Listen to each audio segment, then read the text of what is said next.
Allô, bonjour, bonjour, mbote, na pesi no mbote, mingi, bino surtout ba oyo bolinga maman Elia Nut, j'espère que vous allez bien.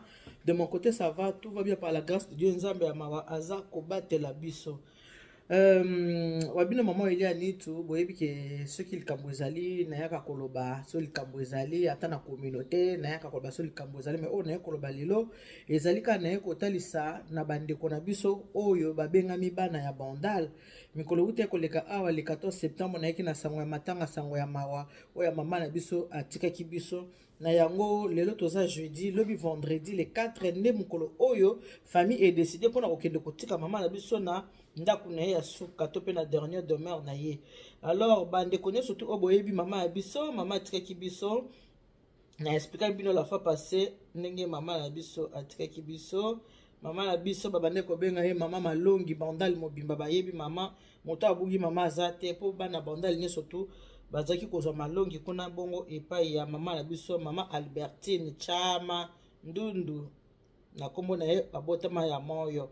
Donc maman atikaki biso depuis samedi le 14 septembre 2024 na âge ya 82 ans. Nzambe asile kozwa molimo ya mama ya biso, mama malongi bana ya bandal mingi boyokaki sango oyo matanga na pesaki bino mpona mama yango na ye koyebisa bino susu mokolo ya lelo ke nzoto ya mama ekozala bongo exposé lobi vendredi le 4 octobre 2024 ekozala bongo na Corbeil boulevard 104 boulevard de Fontebon. Wana adresse ata na pesi bino te eza na wana problème moko te. Matanga église ekozala na Corbeil, mama tokunda ye pe kaka wapi na Corbeil epai wapi mama azalaki kovanda. Soko oza na besoin ya kozwa ba détail obengi, soko oyebi ke oyebani na Maviki obengi Maviki apesi ba programme ndenge nini babongisi mpona journée ya lobi. Soko oyebi koza motu ya Malili obengi Malili akopesa ba programme. Soko oyebi koza motu ya oya biso notre infirmière Majaki Wasilabo obengi Majaki Wasilabo. Oui, Wasilabo c'est son nom marital bien sûr. Obengi Majaki Wasilabo apesi bongo ba détail mpona kokende kotika mama na biso na dernière demeure na ye lobi touta na mabele tokozonga pe kaka na mabele. Bible ezolobi na biso ete bolela na ba oyo baza kolela bosepela na ba oyo baza kosepela.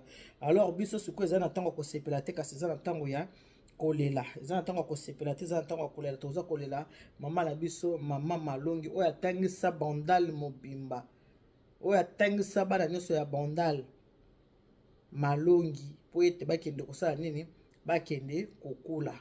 Toza pe na pasi mosusu toza na yango ya matanga oyo ezwi biso susu ya oyo ya biso babengi na kombo ya Mutombo Dikembe Dikembers.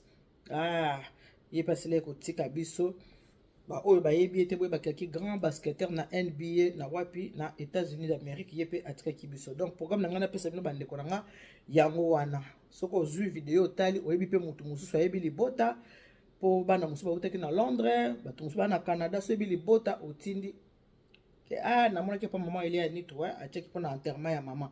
Namonaki pa mama Elia Nitu ndenge kaka elekelaka nde kaka tosalaka yango.